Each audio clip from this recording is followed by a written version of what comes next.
Hello, and welcome to the Come to Your Senses podcast. I'm your host, embodiment-based coach, Mary Lofgren.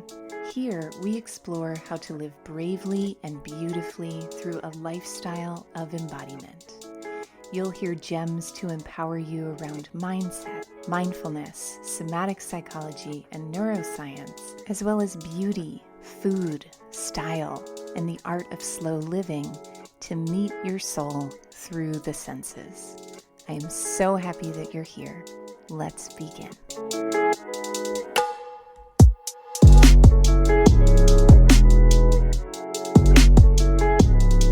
Hello and welcome to Come to Your Senses. It is not often that I have a guest on the podcast. When I do, it is an esteemed person that I deeply want to share their wisdom with you. And today is no exception. In fact, today's may be the most esteemed guest I could imagine, because our guest today is my mother, Jerry. Jerry is a pillar of my community and has been a participant in almost every class I've ever taught and has been a guest on several of my retreats. She is very loved by this community, and one of the things I admire so much about my mom is the way that she has taken what some might call the Crone years, or the sage years, the later years of her life, and made them into some of the most satisfying, meaningful, happiest years of her life, which is not a narrative that you commonly hear about in our culture. And I wanted to share the gift of her wisdom with you today. So without further ado, I bring you Jerry. Hi, Mom. Welcome to the podcast. Hello there. I appreciate you coming, even though you may have been kicking and screaming. This is pressing my mom's edge of comfort, even though my mom is kind of a pillar in my community, has been over the years. I think you've been on over 8 retreats. That sounds probably right, yeah. And you've been a part of almost every program that I've ever run or created. And one of the reasons I wanted to record this episode is because I know that one of the ways that you really inspire my community is with how you can be a woman who is approaching 80. Hope it's okay that I share that. It's okay. Sure. Like even that, it's like, oh God, did I just commit a sin by saying your age? Yeah, no, it's not a secret. Right. But that you can be a woman who is approaching 80 and still investigating and exploring your womanhood and your journey as a sensory being and a spiritual being, which I know so many of us culturally perceive the Crone years as being the end. And you've really inspired me with how you've made these some of the best, most pleasurable, most social years of your life. And so I just wanted to ask you some questions to inspire all of us, not just women, but all gender and gender identities around this phase of life being beautiful and rich and meaningful. Are you up for that? I am. Okay. So one thing that was really special about this passage is that you had a croning ceremony where women from your church, the Unitarian Universalist Church, gathered, and there was this beautiful altar, and it was women who were entering this phase of their life. What was kind of the age range? Do you remember? It started at 60 and up. Yeah. Mm-hmm. And I was visiting you at the time, and I got to come and witness and actually photograph the event. Oh, the video is beautiful. Yeah. And it was so meaningful for me. I was probably 35 at the time, to see these elders, members of our community, wrapped in purple velvet and reflect, and their beauty inside and out reflected back to them from their community members, and just have this phase of life held in beauty. And I remember actually going into the bathroom, and I was washing my hands, and I looked at myself in the mirror, and I thought, and I saw like wrinkles around my eyes, and I thought, organically, I didn't have to force myself to think this, oh, I'm becoming a crone, like really excited about it. Really? And this is what somatic experiencing, like that would be a somatic experience of having my thoughts changed by an experience of my senses. And so what do you find, what did you expect this phase of your life to be like? And how did that ceremony maybe change that and change you? Wow, that's an interesting question, because I don't know if I really projected what my future life would be, my sort of elder years, because my parents both died in their late 70s, and here I am in my late 70s. And do you feel in your late 70s? Well, I don't know, because everybody around me, all my friends, are in the same situation, so it's hard to say what that feels like. Right. Like what age is not a feeling? Yeah. I mean, when I say that next year I'll be 80, it's like, what? How is that possible? Mm-hmm. So, but the ceremony was a turning point in a way, in the fact that it was honoring the fact that I was whatever age I was at that time. It's about probably 5 years ago, even more, I think. And the idea that we would honor women as they age is an ancient thought, and other tradition, other communities have that, do that. And sort of in modern day America, we don't do that. And people, like you said, try to hide their age or pretend to look younger, when it really is an honor to be able to achieve this status. And it should be a status of recognition. Not that we've, made it that far, but that we are happy to be here. Does that make sense? Absolutely. It's funny. The other day I was in the car and I saw myself in the rearview mirror, and I actually like the way I'm aging, and I kind of like my wrinkles. And there's this little voice that says, well, just you wait. And it's amazing to me, like you said, it's so natural in Indigenous cultures, especially, to honor this phase of a woman's life, and how it's almost expected to dishonor this phase of a woman's life in these more patriarchal, capitalist societies that sell youth in a bottle, quite literally. And when you reflect back on the last, say, 10 or 20 years, what do you feel like have been some of the most precious aspects of this time, and what has helped you really kind of rock this time? Some of the most precious aspects are the community that I have been fortunate to be a part of. When my husband and I moved to South Carolina 10 or 11 years ago, I was quite worried because I was far away from my children, but I did not have a community where I was before. I had acquaintances, but not real. My friends were still dispersed in other areas. When we moved to South Carolina, I met someone who I think her life goal is women's community and fostering relationships with women. Shout out to you-know-who.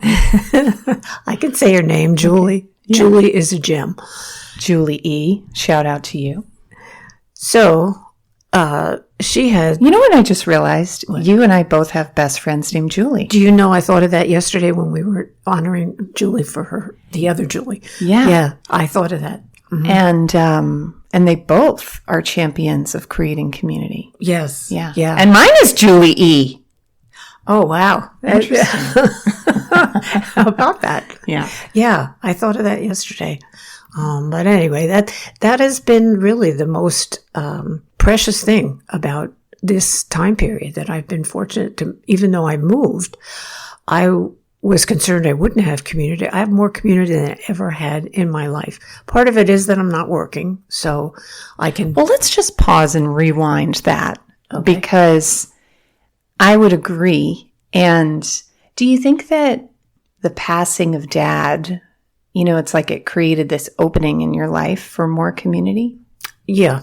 Yeah. Yes. Mm-hmm. Because I know I have a number of friends who are single mothers by choice, which sounds like just a very terrifying and unconventional way to become a mother. And many of them have said, I feel like my life is easier because I have this circle of support around me that I wouldn't have if I was depending on a partner. Mm-hmm. Yeah, I think that's very true. I think we used to do a lot of things together, my husband and I, and it was sometimes hard to make a decision between, staying home watching TV or going out with the girls. And that was it created a vacuum. Mm-hmm. His passing created a vacuum that I filled. I needed to fill. I wanted to fill. And for some people, they don't ever get it filled. And that is so sad. But I was really fortunate to have women already that were there. Mm-hmm. And I had already started working on building relationships. Mm-hmm. But they were there. Yeah.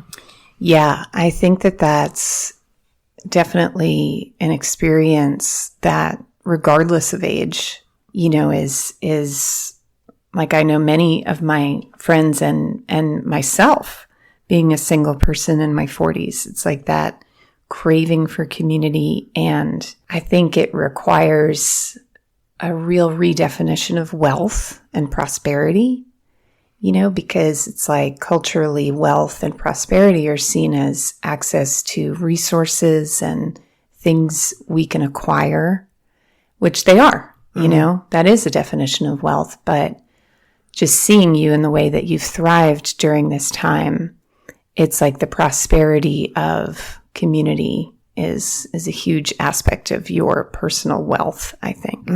Oh, I think that's a beautiful way to put that. That I do feel very wealthy in that way in my life as a part of my life, in being able to just know that I could call someone and have a choice of 4 or 5 people that I could call in case I needed something, or in case I wanted to just talk or cry or whatever, that they are there. And in my younger years, they weren't there because we were all involved in working. And it just consumed so much of my energy to be working, and working also on a relationship in a marriage. And that is a freedom that I never expected when my husband passed. I really thought it would be a very lonely future. And it has been extremely rewarding. Mm-hmm. I mean, don't get me wrong, I still miss him immensely. But I was able to be blessed by this community. Yeah, like as someone who has known you my whole life at least. And it's like what I see, and like I hear that there's a need to validate that Dad is missed, and he is. And there's been this opportunity for you to discover who you are and, yourself, and show yourself in a totally different way. Mm-hmm. Yeah. Yeah. Mm-hmm. How do you feel knowing that here we describe and define sensuality as simply using the senses to better know yourself and experience life through being in your body? How do you feel that your sensuality has changed or evolved? What's your relationship to that now? I don't know. There's a grimace. Yeah, I don't really know. I'm not exactly sure. I think it's only been through your programs that I've become aware of using my senses. And of course, now I'm doing some readings and finding books that talk about it. But I think part of it, I hate to say this, but it's free time.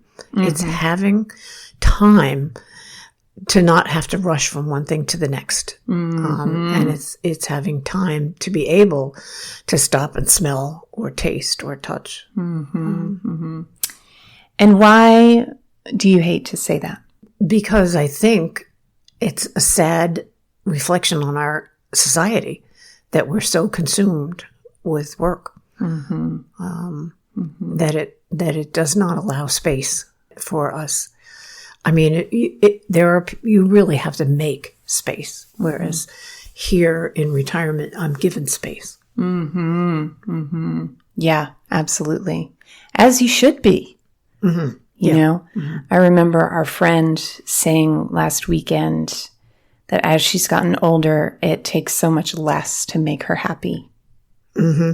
Yeah. And that she feels so much more naturally content in this time. Yeah. What are the things when you look back on your life that make you say, God, I'm so glad I did that? Oh my gosh. I really have a lot of experiences that I can say that about. I was glad I didn't get married young because I was able to volunteer for a year in Appalachia.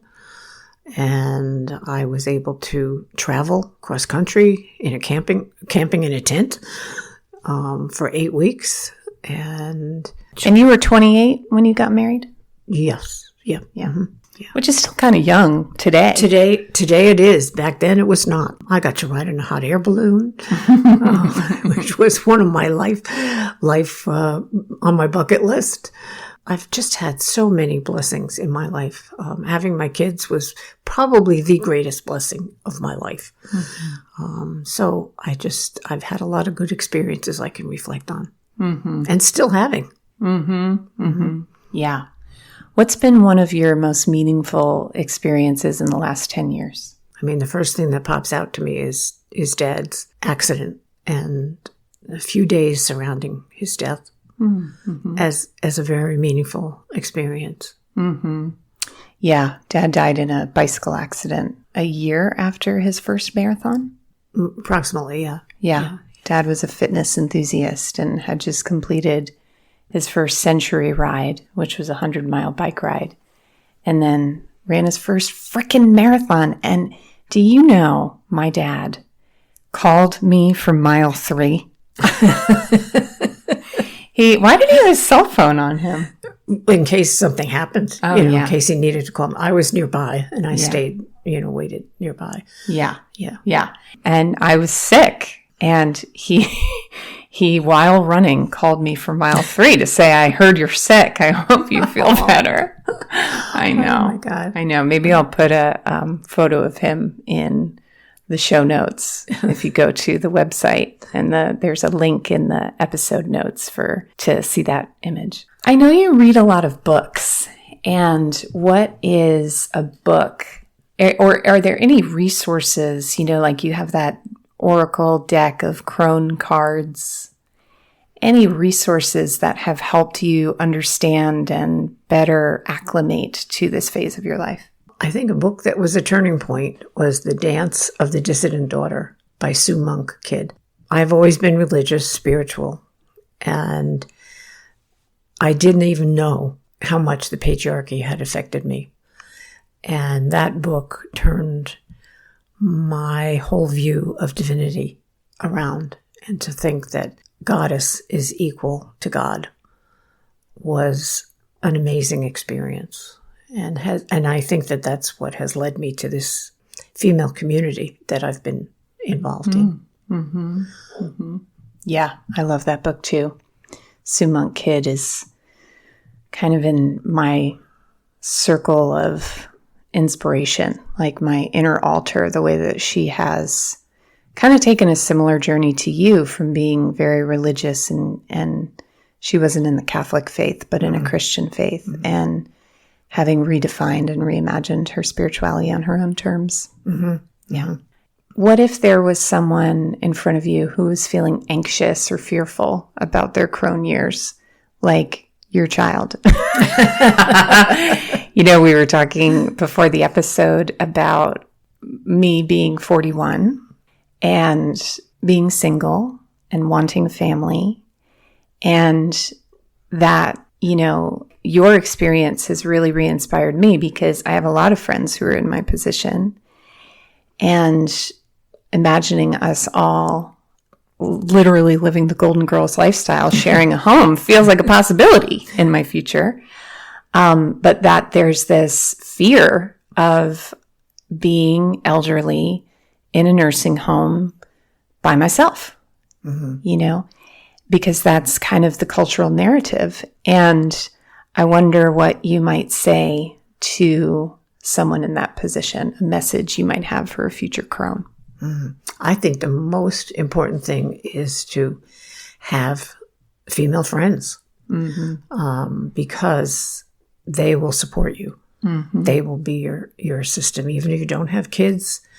I see that here. I live in a senior community, individual houses, but there's a feeling of community. And I think that, like, I can picture you in a Golden Girls.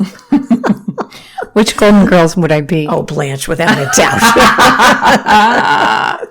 I think we all have they're very archetypal, the Golden Girls. Yeah. Because I don't think I used to be full Blanche, but I feel like I'm a mix of Blanche and Dorothy now. Yeah, I would say so. Yeah. Who would you be? I was just going to ask you what you think. Who you think? Well, I think you'd be a blend of Rose and Sophia.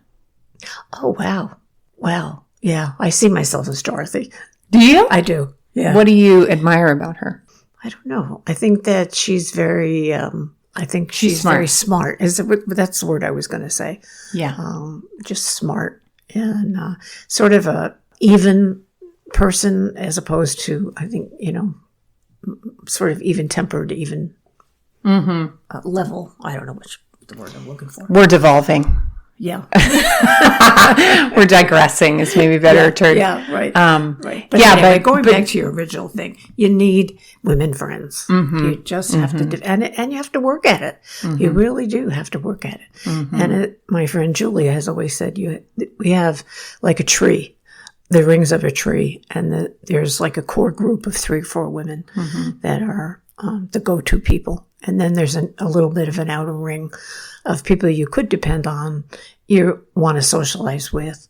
And then there's sort of a big outer group that you just kind of socialize with, but you wouldn't necessarily be bosom buddies.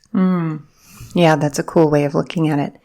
Another way of saying it might be that you need friends. Like you need strong friendships. And I hear you that there is something very unique about female friendships and very intimate. And I think something that I and so many of my friends are learning and have learned is that, it's been presented that your romantic partnership is the sun and your friendships are the planets around which that orbits, but that there's different ways of doing it. Where you're the sun and your friends and your romantic relationships take turns being in places of closeness in the planets, if that makes sense. Yeah, absolutely. Yeah. I like that idea that you're the sun and the planets are around. And each one of those people are the sun for themselves. The same idea. Yeah.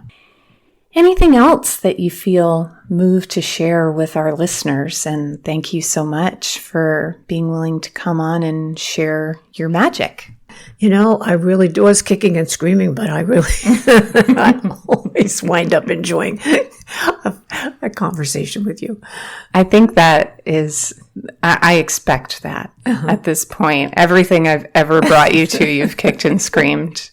Every wild, hair-raising experience I've introduced you to, you've kicked and screamed and you love it. Yeah, that's real true.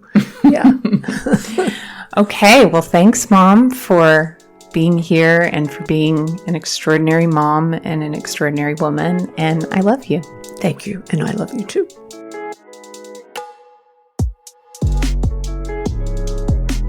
For coaching, classes, and community in creating a lifestyle of embodiment, head to schoolofsensualliving.com. There you'll find a free video series on how to reduce anxiety and intercept the stress response through powerful, confident body language. head to schoolofsensualliving.com/confidence to watch your first video